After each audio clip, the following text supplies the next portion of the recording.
I hope you all are having a beautiful weekend.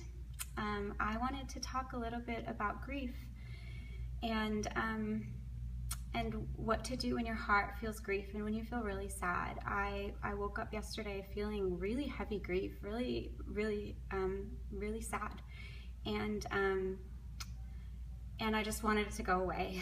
I just wanted to be happy. I wanted to feel okay, and I know that I have a tendency to just sort of shame myself when I feel things and I tell myself you should be happy, things are good.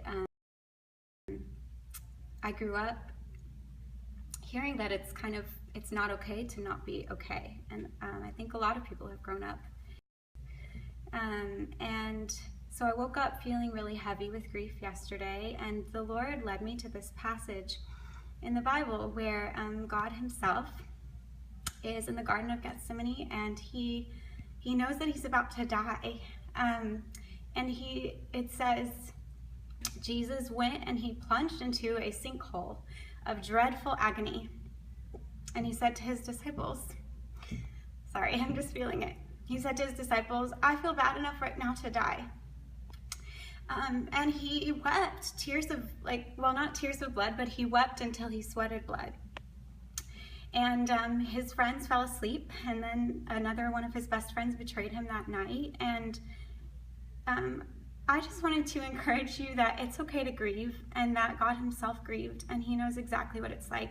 And sometimes it's okay to just sit in your grief. And you don't have to tell yourself that you have to be okay all the time. God knows what it's like for things to not be okay.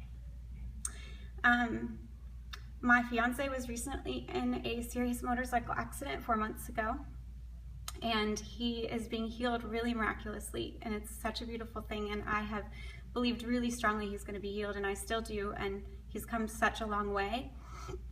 He had a traumatic brain injury and broke a lot of bones in his body, and even though I still believe 100% in his full healing, I've just really realized there's a lot of things that I have to grieve, because the old has gone and the new has come, and when there's a season of the old going away and the new coming, it's beautiful and exciting, but the old is often safe and comfortable, and it's what we're used to, and it's our normal, and it's really scary for it to be taken from us. And sometimes there's not even a new coming that you can see on the horizon. It's just that something has gone. Sometimes it's not even that anything has gone. It's just that you wake up feeling heavy with grief. And I just wanted to give you permission today to feel, to give your heart a voice, and to not shame your heart, not to beat it unconscious for what it feels. You wouldn't do that to a child. You let your children feel, and your heart is the same way. And I think that Jesus had such a close relationship with his Father, because he was able to say to him, I can't do this. I don't know if I can do this. Can you take this from me? But then still come back to saying, I still love you. I still trust you. It's not my will, but it's your will. And my life is still yours, but please, can you take it from me? He was okay to be honest with God. And so God knows exactly how you feel right now, right in this moment. Whenever you're watching this, I want to encourage you that it's okay for you to feel. It's okay for you to just let your heart grieve. Sometimes it's the very, very best thing for you. And you don't have to rush the process. You can just sit in your grief. And when you do, be very aware that you are not alone, that the Holy Spirit is with you, and that God himself became us. He became human so that he could just sit with us in our pain. He went through way more than we ever will have to. I don't think we'll ever fully understand the grief that he had to experience being separated from his Father and taking on all the sin and all the pain of every single person that's ever existed. That, we'll never understand what he had to go through, what he chose to go through. He chose to go through it, and he chose it so that he could sit with us in our grief and in our pain and say to us, I fully understand. There's nothing that you're going through that I haven't already chosen to go through and suffered through, and you can never ever be alone.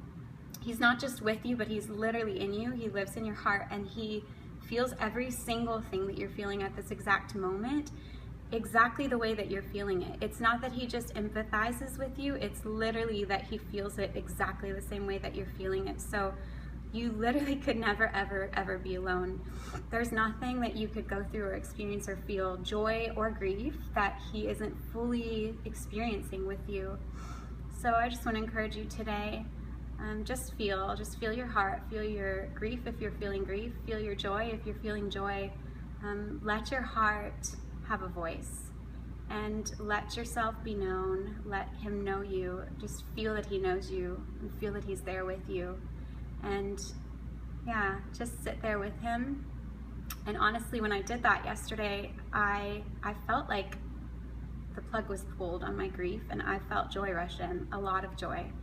And I don't want to say that you have to be joyful, like that grief is just something to get through to be joyful, because I really don't think that's true. I think it's okay to just sit in our grief without having to feel joy. But I also really believe that when you can grieve and when you can sit with God in it, then joy comes. It really comes. So I hope you guys are encouraged, and I hope that you can give your heart permission to feel exactly what it feels in the moment today, and just be encouraged that God would go so low. He would go so low. He would come out of a perfect place, out of heaven, to be in so much pain, just because he loves you so much, so he could experience your pain with you. And he's never going to shame you for your pain. He's going to be there with you, feel it all with you. Have a beautiful day.